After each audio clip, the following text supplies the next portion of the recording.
If you Google the name Matt Ward, you get a dog and behaviour specialist from Edinburgh. Wait, hold on, that must be the wrong guy. Yeah, okay. Add the words Games Workshop and you start to delve into the deepest, darkest depths of the internet, where the game designer's name is synonymous with incompetence. Matt Ward is a games designer. He's helped write books for the Warhammer Fantasy Battles universe, including a load of army books.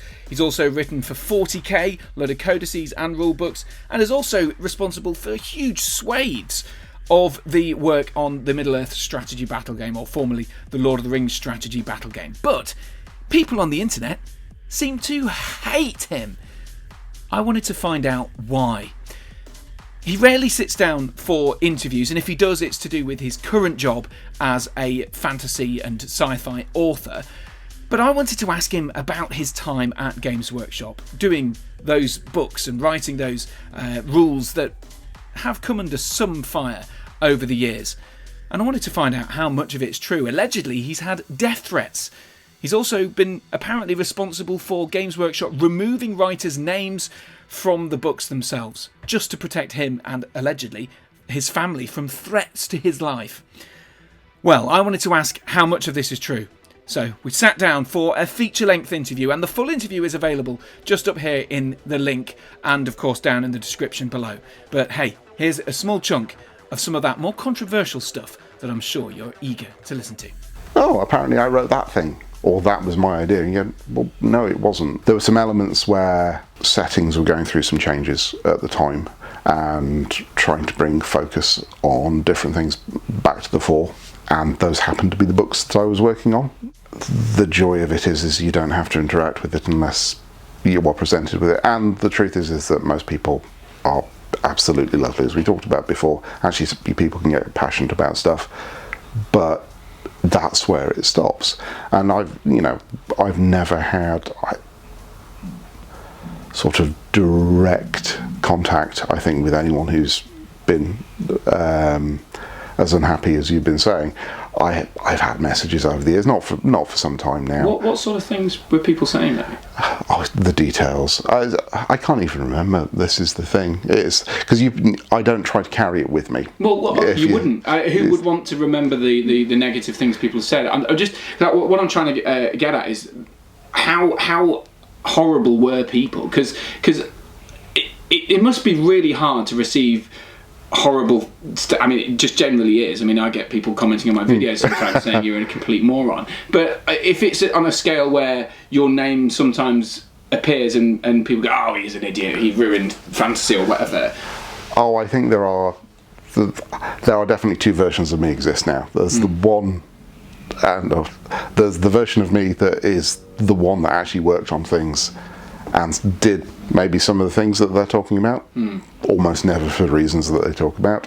And then there's the one that for a while just existed as this, I don't know how you describe it, but almost like this creation of what people wanted to be, because it makes for a better story, it makes for a better thing to get annoyed about.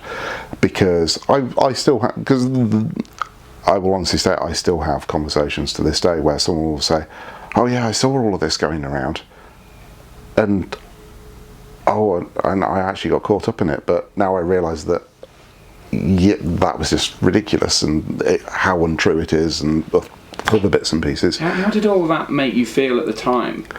I mean, it doesn't make you feel happy. You can't stop people saying or doing terrible things. You can't stop them being wrong about things. And when I say being wrong about things, I don't mean subjective things about, well, is it better if we did it this way or this way? I mean, no, I literally did not write that book, guys. I don't know where you've got that one from, because that is a thing that absolutely has come up over the years. Certainly, at least one of the things I've seen floating around, it was, yes, because he did this and he ruined this, and you think, I had nothing to do with that book. It's just that thing that goes on. And again, it's not, when it comes right down to it, it's not about me, and it was never about me. It was about how they felt about things, and a lack of control they felt about something that was really important to them. And that's it's a hard thing to deal with, I think, at the best of times. I mean, I have had things that I have known and loved, and this has now changed beyond all recognition. It's not for me anymore. And that journey of getting to that point and going, doesn't mean any of this, it doesn't change how I feel about this bit that I loved. I can still love this. I can just decide that this bit isn't for me any longer. I think there's always a tendency to feel a sense of, there's a strange emotional baggage comes with that. Is it true that you got death threats? No, I see that going around all the time. As I say, it's that I see little bits and pieces like that and go, where does this come from? Yeah. I see all kinds of other little bits of connected, even down to and that's why they took the names off the books, because... That's exactly what I was going to follow up with, yeah. Absolutely not. But, yeah, it takes on a life of its own, and it's when it comes down to it, you've been very good, we've danced around it, but what it really comes down to is it comes down to the Space Marine Codex, and then for a much smaller subgroup of people, probably the Necron one that came after it, I think, and then the End Times, which is this whole other thing. I think something to do with the Ultramarines being like, weren't they your favourite thing? And then people say, you're an Ultramarines fanboy and you just wanted them to be the best and all this sort of stuff. So we were talking about Space Crusade earlier. Yeah. So Space Crusade, Ultramarines, Blood Angels, Imperial Fists. Sure. Mine were always the Imperial Fist. You can tell mine are the Imperial Fists because I've got 2 Imperial Fist books with my names on that. Well, I say with my names on, that it comes after that point, but I wrote 2 Imperial Fist supplements in the end because those were the chapter that I liked. Right. So is it just not true that that you were the Ultramarines fanboy and that's why you ruined Space Marines? That's what people say. The Ultramarines are the template that all the other chapters push back on, and the fact that they push back on it is part of what makes them special. At least that's how it was explained to me and how I understood it, and still understand it now, even, to be honest. And I think the fear for a lot of people at the time is it was making other things less special. But again, it's really hard to, and I shouldn't speak for what people were thinking and feeling, because that's for them to say. But I mean, ultimately, it's really hard to put a book out for a company like Games Workshop without it having passed approval stages in these cases, like literally a dozen people. So I'm not saying that I haven't done whimsical things in books, of course I have, and I think most of them still haven't been caught, so that's fine, and I'm not going to talk about them here because that will spoil the surprise for people. But that's not my direction for what Ultramarine should be. Yeah, I guess because, like you say, it's a company. It's not like you wrote it and then signed it off yourself and then sent it to the printers. There's got to be a lot of people involved, so that everyone. So you know, if you're the person getting the criticism, there should also be a number of other people who approved and probably said, this is the direction, this is what we'll agree to, this is the model we're going to have to design now and develop over the next year while you're writing the book. Because that's how making anything works, right? And. But ultimately, when it comes down to it, it's when